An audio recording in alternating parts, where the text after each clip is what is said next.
Assalamu alaikum. This is me M.A. Ahadroni. Welcome to Blog 44 of first day of Ramadan 2025. So আজকে হলো 2 March রবিবার। এখন গড়িতে বাজে প্রায় 8:42। খুব সকালে আমরা আজকে গতকাল রাত্রে তো আমরা তেরাবির নামাজ পড়েছি। আলহামদুলিল্লাহ খুবই মনে শান্তি লাগছে। আর আজকে আমাদের তো রোজা প্রথম দিন। সুতরাং আজকে খুব সকালে, এত সকালে মানে ফজরের নামাজ পড়েছি প্রায় 5টার সময়। এরপরে 5:30 এসে ঘুমানোর পর রাত্রেও বেশি ঘুমাই নাই, 1 ঘন্টা হয়তো ঘুমাইছি। আর মাত্র 2 ঘন্টা ঘুমিয়ে বেশি একটা মানে আমাদের রামাজানে বাই দ্য ওয়ে আমি বলে রাখি যে আমি গ্রাফিক ডিজাইনের কোর্সে ভর্তি হয়েছি। সুতরাং ফ্রিল্যান্সিং করতে হবে, অনেক টাকা ইনকাম করতে হবে। সুতরাং এই গত মাসে আমি ভর্তি হয়েছিলাম। সো গত মাসে রামাদানের প্রতি সপ্তাহে আমাদের 2টা ক্লাস ছিল। এই রামাদানের জন্য আমাদের স্কেডিউলগুলা পরিবর্তন হয়ে গেছে।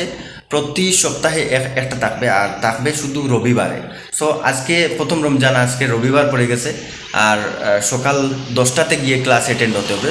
সুতরাং 9টায় আমার ঘর থেকে বের হতে হবে। সুতরাং আজকের এই ব্লগ 44 প্রথম থেকে শেষ পর্যন্ত দেখবেন এবং আমার প্রোফাইল অবশ্যই ফলো দিয়ে সঙ্গে থাকবেন। আরেকটা কথা হলো, আমার যে এম এ আদ্রনিস ব্লগ যে পেজ, সেটা হ্যাক হয়ে গেছে অলরেডি। সেটার জন্য কয়েকদিন অনেক ঝামেলা ছিল। আর আমি এমনিতেই আমার এই গ্রাফিক ডিজাইনের কোর্স এবং ট্রেনিংয়ের জন্য আমি খুবই বিজি। সুতরাং আমি খুবই আন্তরিকভাবে দুঃখিত, আমি ফেসবুকে সময় দিতে পারতেছি না, আর আপনাদের খবরও নিতে পারতেছি না। এর মধ্যেও মানে কিন্তু আমাদের যারা ফেসবুক কমিউনিটির ভাই ব্রাদার সকল আছে, আমি সবসময় খোঁজ নেওয়ার চেষ্টা করি যতটুকু সম্ভব।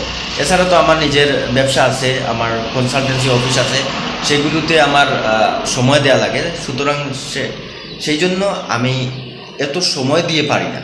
সুতরাং আজকের প্রথম রামাজানের কিছু ভাইবস আমি আপনাদের এই ব্লগ 44-এ আমি তুলে ধরবো।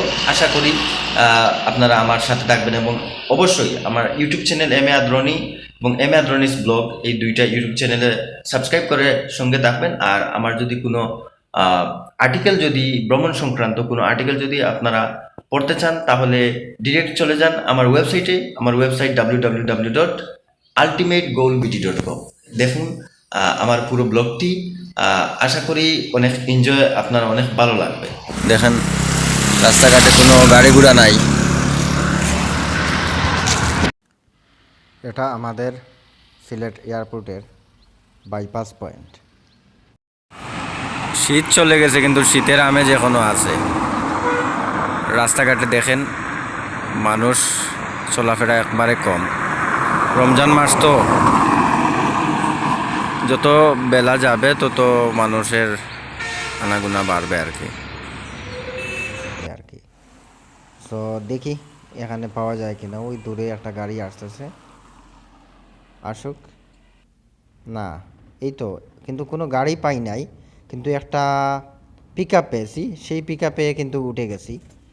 উনি একজন ভালো মানুষ ছিলেন, সুতরাং এই পিক আপটাও খালি ছিল, আর উনি যাচ্ছেন তো আমাকে নিয়ে নিলেন। তো অনেক ধন্যবাদ ওনাকে। আর দেখুন এই রাস্তাটা, আমাদের এয়ারপোর্টের রাস্তাটা দেখার মতো আর কি। এখন রোদ ভালো করে উঠে নাই, একটু কুয়াশা কুয়াশা, কিন্তু খুবই সুন্দর। আশেপাশে যে সাইট সিং, মানে প্রাকৃতিক যে সৌন্দর্য, ছোটো ছোটো টিলা, চা বাগানের সারি সারি পথ দিয়ে গাছ, সব কিছু মিলে উঁচু নিচু পাহাড়, আঁকাবাঁকা, এটা খুবই সুন্দর লাগে। দেখেন মাশাআল্লাহ, আসলে প্রকৃতি সব সময় সুন্দর। প্রকৃতির সাথে থাকতে আমার খুব ভালো লাগে। যত দুঃখ কষ্ট হতাশা প্রকৃতির সাথে কাটালে মনটা এমনিতেই ভালো হয়ে যায়। আর আল্লাহর সৌন্দর্য দেখা এবং এই সৌন্দর্য দেখে আল্লাহর গুণগান গাওয়া তো একটা অনেক বড় ইবাদত। সো আপনারা অনেক খারাপ কাজ থেকে বাঁচার জন্য আর মনকে শান্তি রাখার জন্য অবশ্যই ঘুরে বেড়াবেন, দেখবেন আল্লাহর সৌন্দর্য, অনেক কিছু শিখতে পারবেন। যত বেশি ঘুরে বেড়াবেন, আপনারা যারা ব্যবসা করেন অনেক কিভাবে অনেক আইডিয়াও পাবেন। এই দেখেন আমাদের মালনীছড়া উপমহাদেশের প্রথম একটা চা বাগান। আমার ব্লগ অনেক পুরাতন, 18 মেবি হবে, আমি এখন ভুলে গেছি।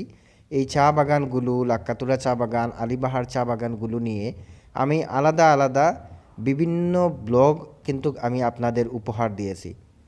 আর চায়ের যে গল্প, চা কীভাবে এলো এই উপমহাদেশে ইংরেজদের হাত ধরে এই মালনীছড়া চা বাগানে, এইগুলো কিন্তু আমি তুলে ধরেছি এবং সব কিছু বলে দিয়েছি। চা বাগানের নার্সারিং কীভাবে করা হয়। আর আরেকটা কথা হলো, এই যে চা বাগান, সামনে লাক্কাতুরা চা বাগান, চা বাগানে অনেকগুলো গাছ দেখবেন। গাছ কেন থাকে? আসলে যদি বেশি রোদের মধ্যে থাকে চায়ের গুণগত মান ভালো থাকে না। এই যে এটা বামে, এটা হলো লাক্কাতুরা চা বাগান, এখানে গুড়ার যে আছে। ওই যে ডানে বড় বড় গাছগুলো, এগুলো ব্রিটিশ আমলি গাছ। এই দেখেন আমাদের সিটি কর্পোরেশন মানে সিলেট শহরে এসে পৌঁছে গেছি। এটা হলো চৌকিদিঘি।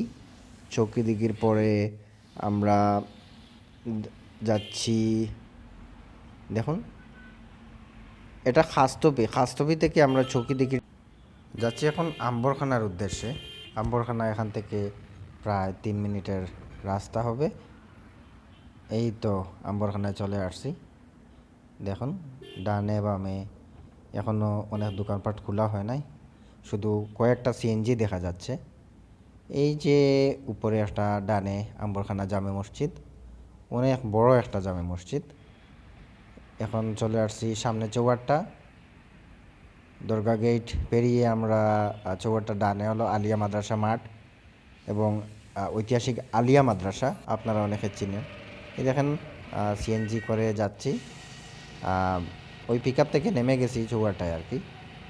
এখানে দেখুন সব গাড়িগুলো, কোনো দোকানপাট এখনও খোলা হয় নাই।